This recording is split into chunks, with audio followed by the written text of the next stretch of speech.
O dízimo, a sua origem, nós precisamos entender a origem, porque o dízimo hoje tem sido falado, mal falado, criticado, né? Até dentro do meio da igreja mesmo. Até dentro da igreja surgem críticas, surgem opiniões divergentes com relação ao dízimo, certo? Mas eu quero deixar claro, eu quero esclarecer a igreja sobre a questão do dízimo, o que é, qual a sua origem e o propósito, para que é o dízimo? Para que a gente não fique, né? E depois cada um toma a sua decisão, como vai viver a sua vida cristã, de acordo com a palavra de Deus, né?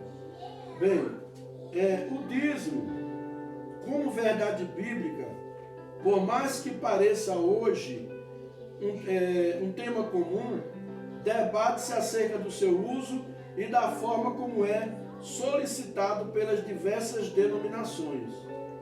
Já foi alvo de esquecimento e ainda hoje é objeto de distorções quanto à sua validade, finalidade e aplicação. Não podemos esquecer que Deus não tem mudado. O dízimo ainda deve ser usado para o sustento do ministério. O começo da obra em vários campos requer mais eficácia ministerial do que a que temos agora. E tem que haver fundos na tesouraria. Tem que haver recursos.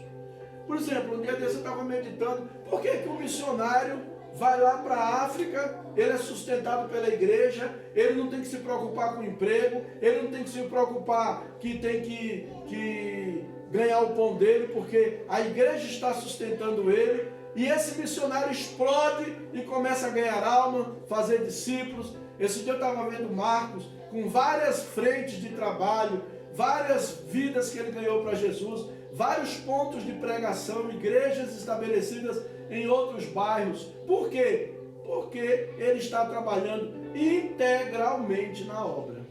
Integralmente. Eu me lembro a gente fala muito da Querigma, mas fala muito da Querigma, eu falo mesmo. A Querigma para nós foi a igreja modelo, né, Cláudia? Foi a igreja modelo. E eu trabalhava na obra, eu me dedicava, era 24 horas dentro da obra. E eu vou falar para vocês, eu acho que eu trabalhava mais do que eu trabalho secularmente. Porque às vezes de madrugada, uma pessoa ligava para mim, pastor, tem um endemoniado em tal lugar, o homem está endemoniado batendo na mulher. Eu tinha disposição para me levantar e ir lá a pé, que não tinha carro. Muitas vezes eu encontrei o Everton e a Eliane, e eles disseram para mim, rapaz, eu nunca tive um pastor, mas nunca tive um pastor igual a você. Às vezes a gente encontrava você 1h da manhã, naqueles becos da Ocidental, com uma mulher que tinha ido expulsar um demônio, que tinha ido aconselhar um casal que estava brigando, que tinha ido em algum lugar. Mas eu tinha tempo para fazer isso. No outro dia eu não tinha que acordar 4h da manhã para pegar um ônibus. No outro dia eu não tinha que passar 3 horas que eu passei um dia desse dentro do ônibus. Você chega com a cabeça desse tamanho. Aí você ainda vai aconselhar irmão, você ainda vai visitar irmão, você ainda vai ouvir problema do irmão, você não quer ouvir nada. Não quer ouvir nada. A verdade é essa. Né? Então vamos lá. Lamentavelmente, com todas as doutrinas da Escritura, o dízimo também está sendo atacado, mesmo no seio da igreja, sendo tais ataques ajuntados a uma velada ou explícita resistência à organização, devido a eventuais erros que possam estar sendo cometidos em seu seio, ou mesmo por injustificada suspeita de as coisas não estarem sendo bem dirigidas. Questionam-se os motivos dos que pedem para a obra e muitas vezes alimentam sentimentos de que se está sendo enganado ou defraudado. Como resultado, perde-se a noção de uma sagrada reserva e é prejudicado o avanço da obra, que deve ir até os confins da terra. Então, muitas vezes, a obra é prejudicada por causa de as pessoas ficarem cismadas, criarem cismas em relação ao dízimo. Por exemplo, essa revista, nós estamos estudando Vida Abundante. Quem está fazendo o curso Vida Abundante aí? Eu comprei o livro e dei para vocês. Eu vendi o livro, dei para cada um. Por que eu fiz isso? Porque nós dizimamos. Nós dizimamos. Eu ainda até tinha falado, quem não dizima eu vou cobrar R$25. Mas aí eu resolvi não cobrar de ninguém. Ainda pensei assim, digo, não, vou dar o livro para cada um. Esse é um dos pontos. Outro dia chegou uma irmã aqui na nossa igreja, que eu não vou dizer o nome, senão ela nem está aqui hoje. Ela chegou chorando para mim, pastor, eu estou com a luz e com a água, recebi aviso de corte. Estou com as contas, estou sem alimento. As pessoas não vão chegar e dizer para vocês, vão dizer para mim que sou pastor. E para falar a verdade, eu estou trabalhando num emprego hoje que eu gosto muito de fazer. Sou apaixonado pelo que eu faço. Mas fez 4 meses que eu entrei lá ontem e recebi um pagamento só. Está um problema sério com o pagamento lá. Estou sem dinheiro. Mas essa irmã chegou para mim com as contas de água, com as contas de luz, sem ter o que comer em casa. E graças a Deus eu pude ajudar essa irmã. Sabe por que eu pude ajudar? Porque alguns irmãos dizimaram, não tirei do meu bolso. Porque alguns irmãos dizimaram. Eu não falei nem para minha esposa, falei, amor, para vocês, ela está sabendo agora. Porque eu acho que o que a gente faz, irmão, para as pessoas, a gente não deve sair dizendo. O problema da igreja evangélica é que o pessoal fala, o espírita faz. O espírita faz, mas todo mundo vê, sai tocando trombeta. O político que faz, eu trabalhei no Centro Pop, na prefeitura de Valparaíso, toda sexta que dava, tirava foto, que era para pôr, não é, Jeová, assim? Tem que tirar foto, que é para mostrar que fez. E a gente não faz isso, irmão. A gente não faz isso. Eu estou aí com o meu carro todo escangalhado aí, entendeu? O meu carro está todo escangalhado. Um dia Deus usou uma pessoa para me ajudar a deixar ele menos escangalhado.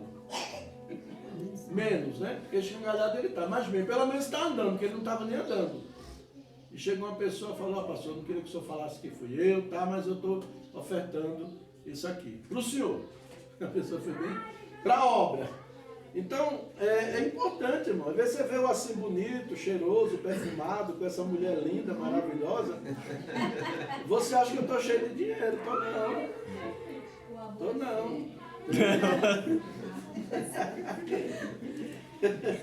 Então... É o amor, que é tudo bonito. É o amor. Então eu quero abordar hoje essa questão do dízimo, da oferta, tá bom? Para a gente poder... uma vez que está ligado, nós falamos aqui no texto de Mateus, né? O Antigo Testamento faz referência ao dízimo 35 vezes. 35 vezes você vai encontrar no Antigo Testamento referências ao dízimo. E no Novo Testamento você vai encontrar 10 vezes citando o dízimo. Tais passagens serão citadas, né? Depois a gente vai estar mais adiante falando sobre esses pontos. Mas vamos ver. Primeiramente, reconhecendo a anterioridade do dízimo em relação à lei mosaica. Eu queria que você abrisse aí no livro de Gênesis, capítulo 14 e o versículo 20.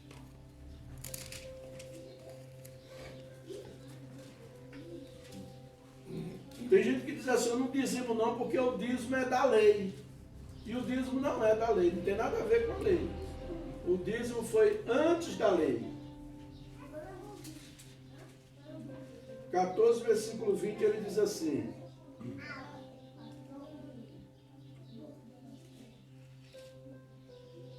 Do versículo 18 ao 20. Alguém pode ler? E Melquisedeque, rei de Salém, trouxe pão e vinho, sendo que este era sacerdote do Deus Altíssimo, e abençoou-o, dizendo, bendito seja Abraão, pelo Deus Altíssimo, o possuidor dos céus e da terra, E bendito seja o Deus Altíssimo, que entregou os teus inimigos nas tuas mãos. E Abrão lhe deu o dízimo de tudo. Abraão lhe deu o dízimo de tudo. Quem era Melquisedeque, irmãos? Rei de Salém.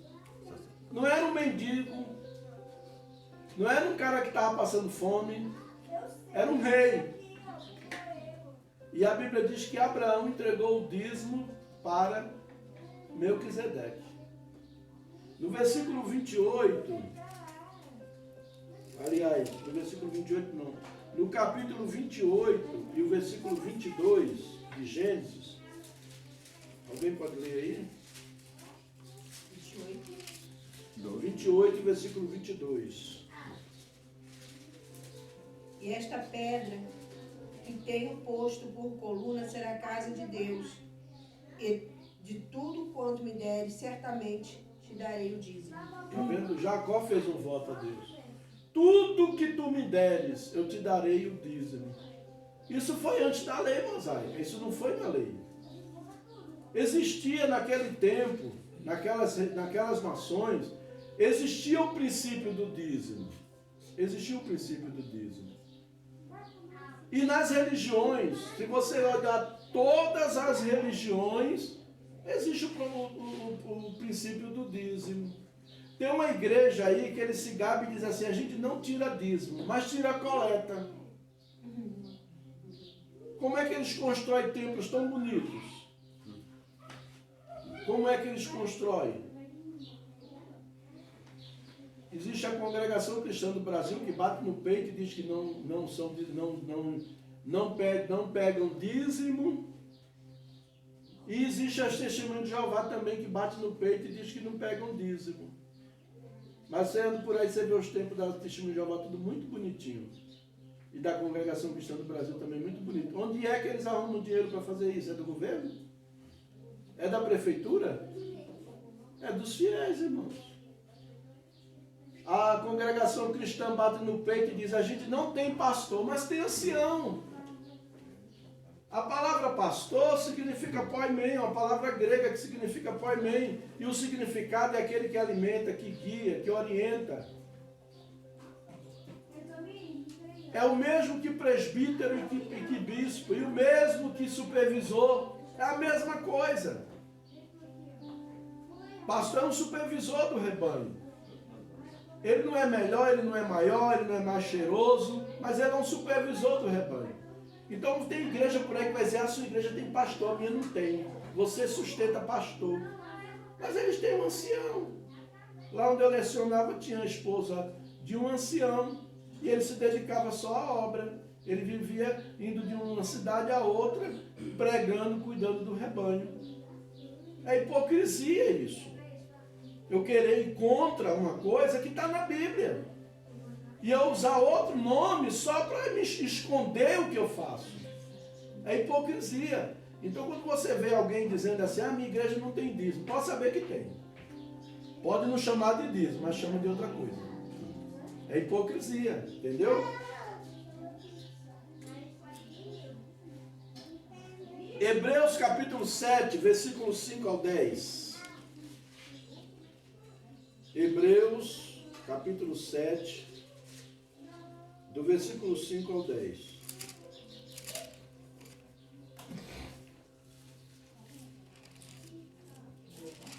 Hebreus, capítulo 7, versículo 5 até o versículo 10.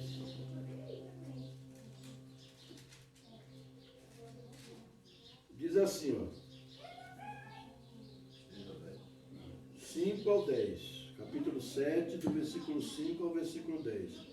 Ora, os que dentre os filhos de Levi recebem o sacerdote, têm mandamento de recolher, de acordo com a lei, os dízimos do povo, ou seja, dos seus irmãos, embora não tenham estes descendido de Abraão. Entretanto, aquele cuja genealogia não se inclui entre eles, recebeu dízimo de Abraão e abençoou os que tinham as promessas. Evidentemente, é fora de qualquer dúvida que o inferior é abençoado pelo superior. Aliás, aqui são homens mortais, os que recebem dízimos, porém ali aquele de quem se testifica que vive. E por assim dizer também Levi, que recebe dízimos, pagou-os na pessoa de Abraão, porque aquele ainda não tinha sido gerado por seu pai, quando Melquisedeque saiu ao encontro deste. Então você vê, o próprio livro de Hebreus, já no Novo Testamento, está fazendo referência à situação lá de Melquisedeque, né? Podemos entender que o sistema é independente do sacerdócio levítico, reconhecido e praticado mesmo por Abraão, o maior dos patriarcas, o pai da fé. Aliás, fé é o elemento-chave para a fidelidade a Deus, especialmente nesse assunto. A fidelidade requer confiança total nas promessas de Deus. Então, para que eu possa dizimar, eu preciso ter fé. Eu vou dizimar com fé. Eu vou receber a Cristo como meu Salvador pela fé. Viver o Evangelho de Jesus, a gente vive pela fé. Eu vou renunciar a uma coisa que eu gosto muito para agradar a Cristo. Eu não vou fazer isso por força própria. Eu vou fazer isso pela fé. O Evangelho se vive pela fé. Só se pratica a palavra de Deus pela fé. Um dia eu estava falando sobre a questão de Deus morto, Nietzsche. Nietzsche disse que Deus está morto. E um dia eu cheguei para os meus alunos na sala de aula de filosofia, e botei no quadro, Deus realmente está morto. Os meninos, que é isso, professor? O senhor está doido? O senhor não é pastor? O senhor não é evangélico? Como é que o senhor diz? Eu digo, eu quero que vocês pesquisem e tragam na próxima semana essa resposta. Aí teve menino que levou Bíblia, levou o versículo da Bíblia, levou e pergunta que ele fez para o pastor dele, aquela coisa toda. Aí eles vieram apresentar, depois que eles apresentaram, eu falei, meu querido, para a ciência, Deus está morto. Porque ninguém consegue se relacionar com Deus cientificamente. Se relaciona com Deus é pela fé, no meu espírito. É aqui dentro que eu me relaciono com Deus. É aqui dentro que Deus traz a revelação do meu espírito que Ele existe. Você prega e a pessoa não aceita Jesus. Você fala, o outro fala. E um dia o cara está lá brincando carnaval e canta uma música. A minha vida é um carnaval. Aí o cara, minha vida é um carnaval. Realmente, minha vida está bagunçada. Eu vou aceitar Jesus. Vai para a igreja, se converte e vira pastor. Sabe por quê? Porque só se relaciona com Deus pela fé. Sabe por quê? Porque o Espírito Santo pegou ele lá no carnaval e falou com ele. Tantos irmãos pregaram, disseram até que ele ia para o inferno, mostraram Bíblia para ele, tá? Mas lá no carnaval o Espírito Santo pegou ele. João 15,16, ele diz, não foi vocês que me escolheram, fui eu que escolhi vocês. Você conhece a Cristo, você entregou sua vida a Cristo, porque Cristo resolveu se revelar para você, através do Espírito Santo.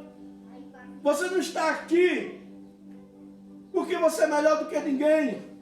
Você está aqui porque Cristo resolveu se revelar para você. Eu, quando era criança, minha avó me levava para a escola bíblica dominical, na igreja batista. Na minha adolescência, eu via muita gente pregar. A família do meu irmão, do pai dele, que nós somos irmãos, mas somos de pai diferente. A família dele, tudo foi se convertendo, a avó foi se convertendo, as tias. E essas pessoas pregavam para mim também, falavam de Jesus para mim também. E eu ouvia, respeitava. Um dia tinha uma irmã dirigindo segunda oração, eu ia para a praia só de sunga. E a irmã Maria dos Prazeres André conhece ela, uma mulher de Deus, muito usada por Deus. Não tinha tamanho, mas tinha unção, né, André? E um dia minha Maria dos Prazeres me abraçou no meio da rua. Não me criticou, não. Falou, meu filho, vá vestir uma roupa e vá aceitar Jesus. Eu digo, irmão, ore por mim. Eu respeitava as pessoas. Ore por mim, quem sabe. Com 16 anos, Billy Graham esteve no Brasil. Eu estava com 16 anos, em 1979. Billy Graham veio ao Brasil e invadiu o Brasil com evangelização. E um missionário batista, seminarista, me evangelizou. E me deu um Novo Testamento. Eu tinha 16 anos. Trabalhava no escritório de engenharia lá em Recife, na Rua da Aurora. E ali ele pregou e eu aceitei Jesus. Eu fumava, joguei o cigarro fora. E ganhei uma camisa, uma camiseta bonita, uma camisa marrom. E estava escrito assim na frente, o que perderás sendo de Cristo? Aí atrás estava assim, o inferno. Eu tinha 16 anos. Recebi, tá, chorei, entreguei minha vida a Cristo. Aí quando foi no sábado, teve uma festa, minha família muito farrenta, muito cheia de farra lá no Recife. E aí era aniversário de uma prima minha, eu entrei na festa. Aí meus primos começaram a zombar de mim. Eu tinha uns primos que eram sarcásticos. E eles começaram a zombar, olha irmão, eu estava com a camiseta que eu tinha ganho. E fui para a festa dançar. E estava lá dançando com minhas primas, com meus primos. Aí eu, ó, o irmão tá aqui dançando, olha lá, com a gente. Eu fui em casa, tirei a camiseta e voltei para dançar. Fiquei com vergonha porque eu estava com aquela camiseta. E não voltei mais na igreja. Mas com 18 anos, eu estava indo para uma discoteca. O Guilherme fala que eu conto 300 vezes essa história, né? Mas eu tenho que contar, foi o que Deus fez comigo. E eu escutei uma voz dizendo, vai para a igreja. Eu fiquei procurando. E novamente aquela voz falou mais forte, vai para a igreja. Na mesma hora eu me lembrei da história que eu aprendi na escola dominical. Quando Deus falou com Samuel, e ele pensou que era o sacerdote que estava falando com ele. Aí na mesma hora eu digo, Deus está falando comigo. E eu fui, cheguei lá, entreguei minha vida para Jesus. E foi só maravilha, foi uma bênção. Passei muita luta, mas também experimentei muita bênção. Até hoje. Tenho passado lutas, tribulações. Já passei muita coisa na minha vida. Já fui no fundo do poço e voltei. Porque Jesus está comigo, Ele me ama, eu sei disso. Tenho certeza desse amor dele por mim. Glória a Deus.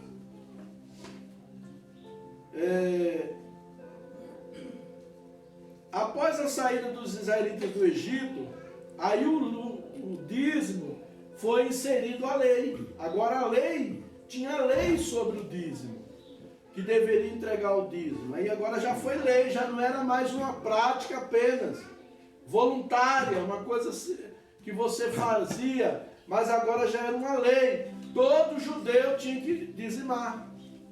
Por quê? As 10 tribos, as 11 tribos receberam terras, mas a tribo de Levi não recebeu terra. Deus mandou a tribo de Levi cuidar das coisas de Deus. Mas não mandou a tribo de Levi ficar só cantando, não. Eles levantavam o tabernáculo, eles desarmavam o tabernáculo. Graças a Deus os levitas daqui entenderam essa mensagem. Eles vêm aqui, eles lavam aqui, arrumam a cadeira, isso aí. Levita é isso, e toca. Levita não é só pegar, chegar na igreja com a guitarra, ficar lá tocando, olhando para a cara dos outros, querendo chamar a atenção. Não, tem muita gente que diz, ó irmão, vamos ajudar aqui a arrumar os bancos aqui, a arrumar as cadeiras. Não irmão, eu sou levita. Então levita é para trabalhar na obra, nas coisas de Deus, na casa de Deus. É para fazer tudo. É limpar chão, é olhar menino, é providenciar água, é arrumar cadeira, é tocar os instrumentos, é trazer a presença de Deus no louvor. Isso é levita. Mas o cara quer ser levita só para tocar na igreja e depois vai embora. Eu pastorei uma igreja há muitos anos atrás, nas Assembleias de Deus, que o menino tocava, na hora que começava o culto, e quando começava o culto na Assembleia de Deus, a gente começava com uma harpa, aí cantava 3 hinos da harpa, era prate. Tocava 3 hinos da harpa. Depois que começava o pessoal do louvor. Aí ele ficava lá fora. Quando terminava os 3 hinos da harpa, ele vinha, pegava a guitarra e começava a tocar os hinos. E quando terminava de cantar, ele ia lá para fora, para o muro da igreja, se esfregar nas meninas. Era o levita. E eu chamei ele para conversar e falei, olha, mas isso não está certo, não funciona assim. Eu que me dei mal, até o pastor presidente, arrumei problema até com o pastor presidente da igreja. Eu digo, então é desse jeito, então deixa, né? Eu arrumei um problema porque tinha um cara que era maçom e era líder na igreja. Eu falei, meu irmão, você decide o que você quer. Ou você serve a Deus ou você não serve. Ah, mas... Eu falei, irmão, não tem condição de você estar na obra, eu vou tirar você da obra. Eu vou tirar você não vai ficar na obra, porque você está na maçonaria. É uma coisa contrária à palavra de Deus. Eu tirei ele da maçonaria, na outra semana o pastor presidente veio e me tirou da igreja. Entendeu? Mas não importa, importa o que eu fiz para Deus, importa o que eu faço para Deus, né? Então são dessa forma. Então o dízimo, ele já foi ensinado antes da lei e depois da lei. No livro de Levítico, capítulo 20, Levítico capítulo 20, do versículo 30 ao 34.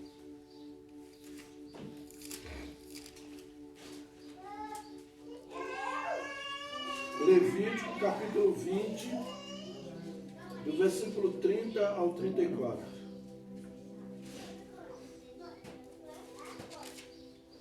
Levítico 20, 30. Não, 27, desculpa. Oi, irmão, desculpa, é a idade, está chegando. É que eu estou bem jovem, sabe assim? Do 30 ao 34. Aqui já é a lei. Também todas as dizimas da terra, tanto dos cereais do campo, como dos frutos das árvores, são do Senhor. Santas são ao Senhor.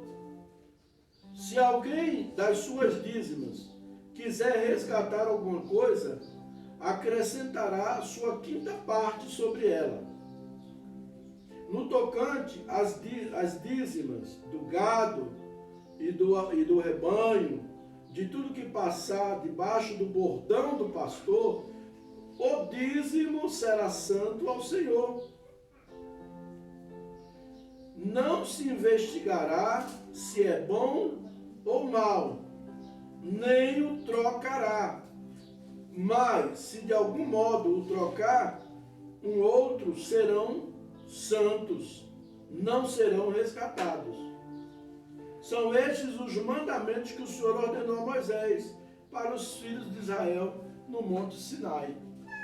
Aqui veio o dízimo já entrando como questão de lei. E ele fala que se você não entregar o dízimo, você resgatar, quer dizer, você resgatar, você pegar para você, aí você, quando for dar de novo, você tem que dar, acrescentar a quinta parte.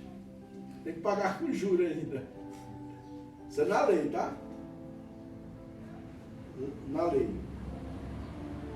E aí nós vimos várias referências com relação ao dízimo no Antigo Testamento, né? Depois nós temos também alguns destaques. Diz assim: antes que teçamos maiores comentários, o esboço a seguir ajudará a compreender as rendas do templo e suas finalidades. Para os sacerdotes levitas da família de Arão, conforme Números 18, do versículo 9 ao 26, e Levítico do capítulo 5, do versículo 15 ao 7, até o capítulo 7, versículo 35. Isso aí depois você confere em casa detalhadamente, que é muito longo, né? Aí ele diz aqui: todas as ofertas que não eram queimadas, todas as coisas consagradas a Deus por voto, todas as primícias, todos os primogênitos dos animais, o dízimo dos dízimos, dado pelos levitas. Então, nós vimos aqui que era para sustentar o sacerdote. O primeiro ponto do dízimo era para sustentar o sacerdote.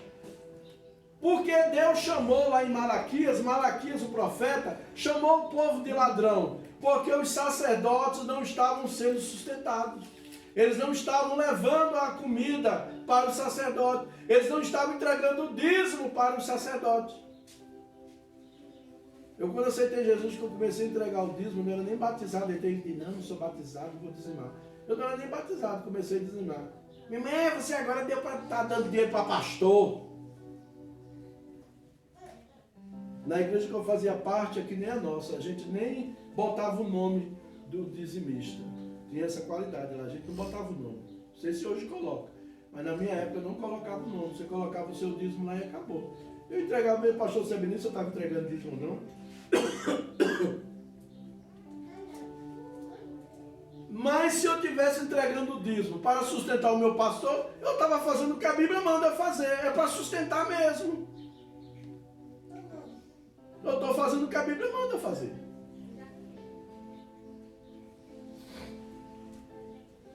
Ele não está vivendo da obra, ele não está fazendo a obra, ele não está dando assistência, não está ali. Então é esse o propósito. Depois ele diz assim, o dízimo primeiro para os sacerdotes, depois para os levitas, né? O dízimo de tudo em Israel. E por incrível que pareça, existia um outro dízimo que era estipulado para ajudar o pobre, o necessitado. Depois a gente vai falar sobre isso.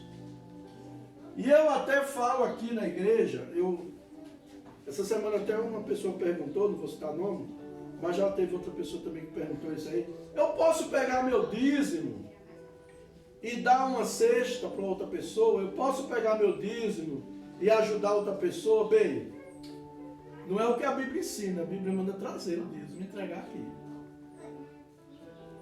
E às vezes, irmãos, esse negócio, vocês têm que ter cuidado. Vou dizer para vocês têm que ser espertos. Uma vez eu trabalhava numa clínica, fazendo atendimento. Aí a dona da clínica chegou para mim e falou assim, ó, esse menino aqui, você atende ele social, que era de graça, porque ele não tem condição de pagar. Aí eu comecei a atender o menino. O menino no primeiro dia veio de chinelo. Na outra sessão ele chegou com um celular de última geração, boné de marca, roupa de marca, tênis de marca, todo elegante, e a mãe parou num carrão dela lá na frente e deixou ele. Aí eu chamei a menina da clínica e falei, vem cá, esse menino aí é social, não tem condição de, na época era R$40 a consulta, ele não tem condições de pagar R$40 de consulta. Tu viu o celular dele? Tu viu a roupa que ele estava? Tu viu o carrão que a mãe dele chegou? Dona Maria do Monte, quem lembra da Dona Maria do Monte? Dona Maria do Monte faz trabalho social aqui no Valparaíso. E um dia eu falei para ela, falei, Dona Maria, a senhora não pode estar entregando cesta para as pessoas que chegam aqui e pedem. Tem que verificar, tem que ver realmente se a pessoa precisa. Porque ela é muito assim, chegava lá, ela dava cesta, fazia o cadastro da pessoa e dava cesta. Sabia nem se a pessoa morava naquele endereço mesmo. Aí eu saí com a menina lá, vamos visitar essas pessoas para saber se elas precisam de cesta. Chegamos numa casa, irmão, tinha 2 carros na garagem. 2 carros na garagem. Vou falar para vocês, sinceramente, um casarão daquele, com 2 carros na garagem. Você acha que uma pessoa dessa precisa de cesta básica? Outro dia a Sara chegou para mim e falou assim, ó, chegou uma pessoa pedindo aqui, a gente podia dar uma cesta para ele, Jessé. Eu falei, pega o nome e o endereço que eu vou lá. Ela pegou o nome, pegou o endereço, a pessoa deu o endereço, deu o nome errado, deu o endereço errado. Eu fui lá, comprei a cesta e fui levar. Passei lá no atacadão, comprei a cesta e fui levar. Chegamos lá, ó, não existia essa pessoa, não existia esse endereço. Teve outra pessoa também aqui, a mesma coisa também. Então, irmãos, tem que ter muito cuidado. Quarta-feira, agora, dia 7, eu estava num evento lá da Mansão Vida, que foi feito um trabalho social lá, e a igreja que tem ao lado, o pastor fazendo um trabalho social. Aí sortearam lá a cesta básica, aí teve uma pessoa que ganhou a cesta. O menino veio correndo dizer, o cara que ganhou a cesta aqui agora, está ali no boteco trocando por cachaça a cesta. Você está entendendo? Existe uma coisa chamada assistência social e existe uma coisa chamada assistencialismo. O que é assistência social? É você ajudar uma pessoa numa necessidade emergente. Não é toda hora ela está pedindo para você, mas numa necessidade emergente. E você vai lá e socorre aquela pessoa.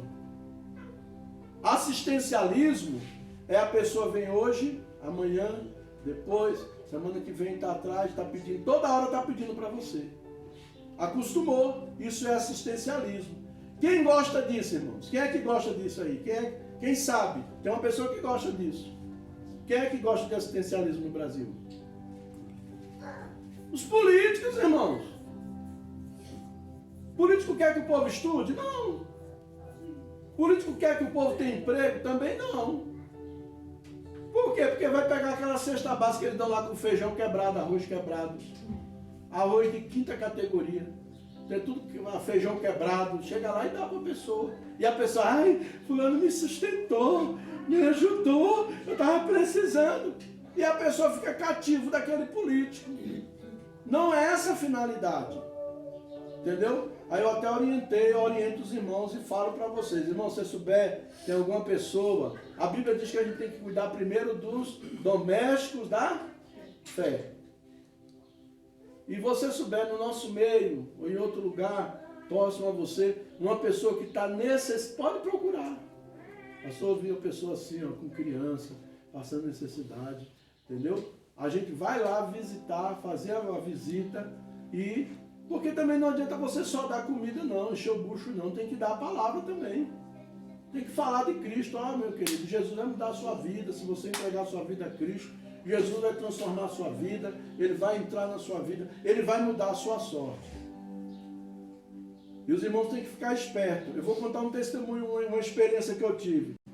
Muitos anos atrás, lá no Ocidental, eu dava aula lá na igreja do pastor Jurandir, lá em Braslândia.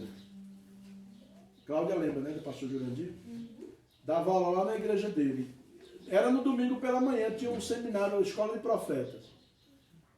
E eu estava passando por um aperto. E chegou um irmão, irmão Nelson, ele é bancário, ele hoje é pastor.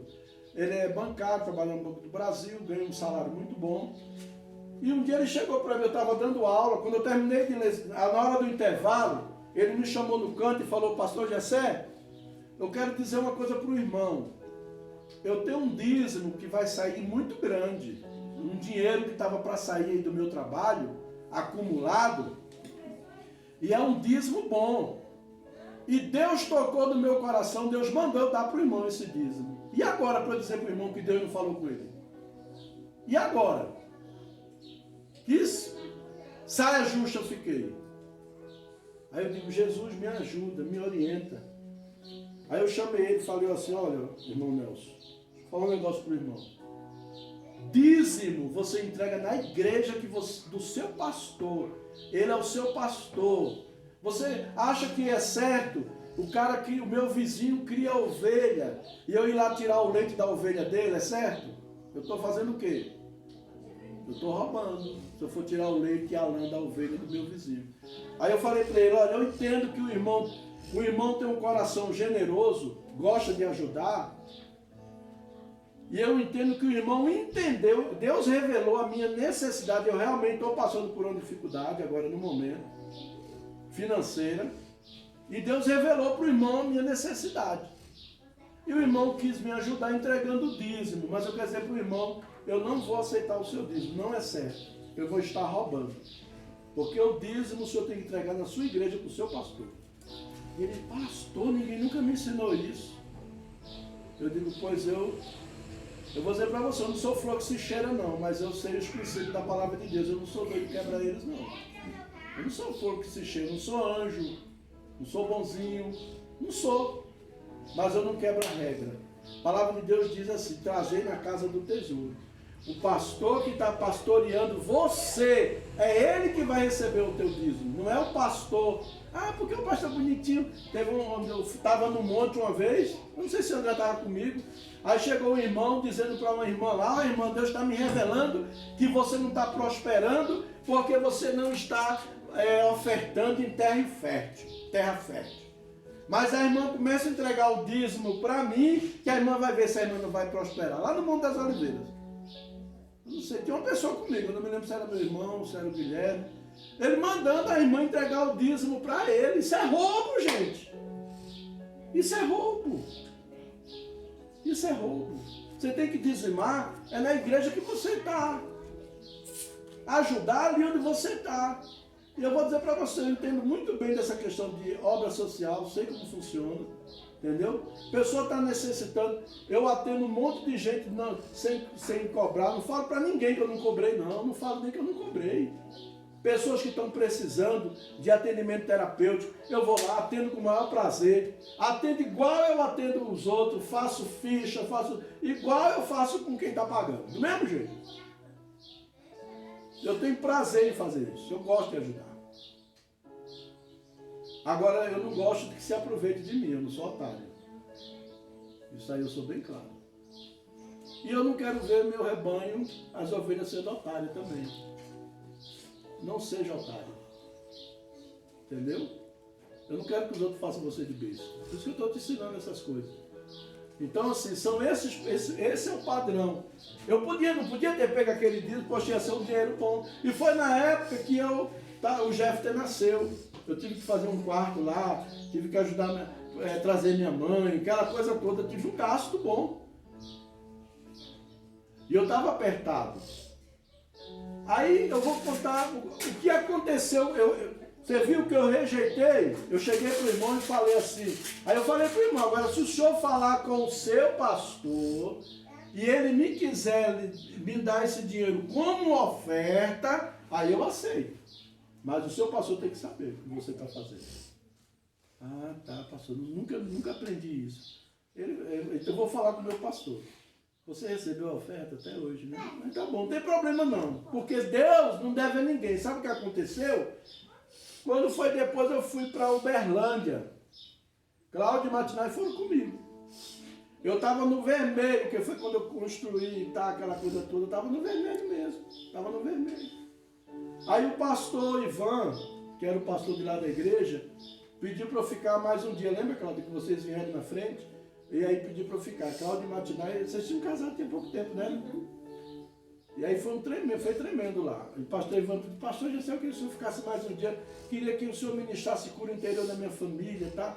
Aí fiquei, ministrei. Quando foi na hora de vir embora, o pastor Ivan falou assim, ô pastor Jessé, dá nem vontade de deixar o senhor ir embora. Foi tanta bênção que nós recebemos aqui. Tanta bênção que a gente não sabe nem, não tem nem como agradecer. Aí ele pegou o envelope e botou no meu bolso, no meu paletó. Ó, pastor, isso aqui não é o pagamento. Isso aqui é o mínimo que a gente pode fazer pelo senhor no momento. E me deu aquela oferta, eu também nem contei. Cheguei em casa, quando eu fui ver, eu estava devendo, eu estava no vermelho. Eu devia uma conta minha, estava no vermelho, que eu tinha comprado material de construção, tinha um monte de coisa. E ainda tinha um casal que pediu uma ajuda lá, eu peguei e fui besta, na época eu era muito bobo. Aí dei um cheque, emprestei o cheque, eles usaram e depois nunca pagaram esse cheque. Aí meu cheque estava indo pro pau, né? Aí a oferta que eu recebi, irmãos, cobriu todo o meu cheque especial que estava no vermelho e ainda sobrou R$5. Você vê como é que Deus faz. Se eu tivesse recebido do pastor lá, talvez eu não tenha nem recebido essa quantidade toda. Mas eu fui honesto. Eu tenho temor de Deus. Eu vou dizer para vocês, eu já passei por um momento da minha vida de desvio, de me afastar. Desvio não, porque eu nunca desviei de Deus, que eu sempre acreditei em Deus. mas eu fiquei fraco na fé e saí fora. Mas uma coisa que Deus sempre me honrou, um dia Deus falou comigo, eu sempre te honrei, porque tu nunca perdeste o temor por mim. Deus usou uma pessoa e falou para mim isso. Eu sempre te honrei, porque tu nunca perdeste o temor. Mesmo na vida que tu estava, tu não perdeu. Eu estava desviado, irmãos. Eu tinha vergonha de dizer que eu era desviado, para o pessoal não se escandalizar com o Evangelho. Por causa do temor de Deus no meu coração. Entendeu? Então, assim, princípio é princípio. E princípio não se negocia. Amém? Então, hoje, a gente está aí trabalhando, fazendo a obra, né? Temos aqui pastor Matinai, pastora Cláudia, junto comigo, trabalhando, né? Eu tenho desejo de ver Deus abençoando a vida deles também, abençoando a minha, abençoando a deles, né? E vai abençoar através da igreja. É a igreja, é você assumindo o compromisso com Deus, né? Assumindo o compromisso com Deus de obedecer a palavra de Deus. E o que é o dízimo? É a 10ª parte do que eu ganho. É a 10ª parte do que eu ganho. Esse é o dízimo. Acabou. Deus não está pedindo. Minha esposa fala uma coisa que eu acho muito bacana. Né? Sempre ela fala isso aí. Ela fala assim, gente, se eu não consigo administrar os 90% que fica comigo, esses 10% que eu vou roubar de Deus, eu vou administrar? Vai resolver meu problema? Eu ganho R$1.000. Se eu não consigo administrar 900, esses R$100 vai alterar o que na minha vida? Que eu não sei administrar. Tem gente aqui que ganha salário e dizima com amor. A gente vê que é com amor, com fé, com alegria. Né? Tem gente dizendo, pastor, esse mês eu estou dizimando um pouquinho menos, porque eu recebi menos. Estava de férias. Isso é o que? O coração grato. É o coração feliz. E Deus honra. E a gente vê essa pessoa, Deus abençoando de maneira extraordinária, abrindo portas. Não vou citar nomes. Se a pessoa quiser dar o testemunho dela, ela dá. Né? Mas eu não vou citar nomes. Entendeu? Então, assim, o princípio do dízimo é o princípio para abrir. Aí você não precisa ficar fazendo campanha, dar não é R$1.000, vou dar 10.000. Não precisa disso. Entrega só o dízimo. Eu costumo dizer, gente, se os crentes da igreja entregar o dízimo direitinho, acabou, dá para a gente resolver os problemas, tudo que precisa. Tudo que a gente precisar vai dar. É só cada um se comprometer com Deus. Amém? Sim, minha jovem, diga-me. Eu estou falando disso, né? Eu me lembro, quem me acompanhou no início do deserto, sabe, né? Esse voto de Jacó, só não tinha pedra, né, na minha casa, para botar a cabeça. Eu lembro disso aí. Eu fiz esse voto com Deus. Só estava eu e o Luque Carlos, ele era bebezinho ainda. Não, eu já não lembro. Eu Eu não lembro não, porque o Lucas já é muito velho. me lembro que eu fiz esse voto com Deus, né? Aí eu falei assim, ó Senhor, eu ainda vou ser, ó aqui Deus, eu vou ser fiel a ti, porque tu vai ser fiel e eu vou poder cobrar do Senhor. E realmente, financeiramente, família, eu sou muito abençoada. É verdade. É verdade. E o Senhor prometeu que não ia faltar, como se diz, um mantimento na minha casa. Quer dizer, para mim cobrar de Deus, eu tenho que fazer a vontade e a palavra dele, como te diz. Obedecer. Como é que eu vou cobrar coisa de Deus se eu não obedeço na palavra? Obediência. Isso foi eu e Deus, né? Eu não botei igreja nem pastor. Isso. Foi meu voto com Deus. Isso. Né? Uma coisa que a Niva estava falando hoje aqui, o que o pastor Amado pregou uma vez, ele disse, se o pastor pegou o dinheiro para fumar maconha, é problema dele com Deus, mas você fez a sua parte. E Deus vai abençoar você. O pastor depois ele vai se acertar com Deus, porque ele está usando da maneira errada. Ele vai se acertar com Deus. Então não fica, eu vou dar o dízimo, sei lá, pastor, não sei o quê, parará. Queria eu ter a entrada de dinheiro aqui, por exemplo, Matinai e Cláudia, pastores aqui, estou ofertando aqui, vão passar um mês em Porto de Galinha, descansando, se divertindo. Queria eu que a gente tivesse condição de abençoar eles e eles pudessem se dedicar na obra, poder se envolver. não é? Mas às vezes a gente tem que estar correndo para cá, para lá, resolvendo uma coisa para ganhar nosso pão, no dia a dia, e a gente não tem nem aquele tempo de dedicar melhor. Mas Deus vai abençoar e nós vamos conseguir. No tempo certo, na hora certa, Deus vai fazer isso, amém? Então essa é a finalidade, a origem. O dízimo ele veio lá antes da lei, então não é a lei. E ele veio e continua até hoje. Jesus disse: ai de vós, escribas e fariseus, que dizimai a hortelã, o cominho, o coentro, mas abandonais a misericórdia, o amor. Então Jesus condenou eles porque eles dizimavam? Jesus disse: olha, vocês estão errados porque estão dizimando? Não. Então Jesus falou para eles assim, por abandono o amor. Jesus condenou eles pelo quê? A falta de amor e de misericórdia. Eles estavam fazendo certo, estavam dizimando. Então o dízimo ele é antes da lei, ele é durante a lei e ele é depois da lei. E você quer ver o fluir, quer ver, não adianta, irmãos. A palavra de Deus diz que se nós obedecermos, o milagre de Deus acontece na vida da gente através da obediência. O crente quer ser próspero, obedeça. Mas não é só obedecer a lei do dízimo, não. Obedecer as outras coisas também na palavra. O segredo da vitória é através da obediência. Josué capítulo 1, versículo 9. Deus falou para Josué o quê? Não se aparte da tua boca o livro desta lei. Antes medita nele de dia e de noite, para que prudentemente te conduzirás e serás próspero. Você vai saber se conduzir na presença de Deus e você vai ser próspero. Então Deus quer te abençoar, quer.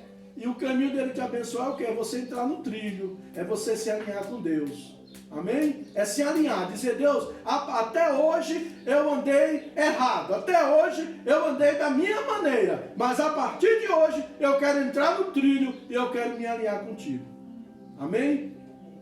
Se você quer fazer esse propósito hoje com Deus, de se alinhar com Ele, sai do seu lugar, vem aqui na frente, eu quero orar com você, vamos ficar de pé.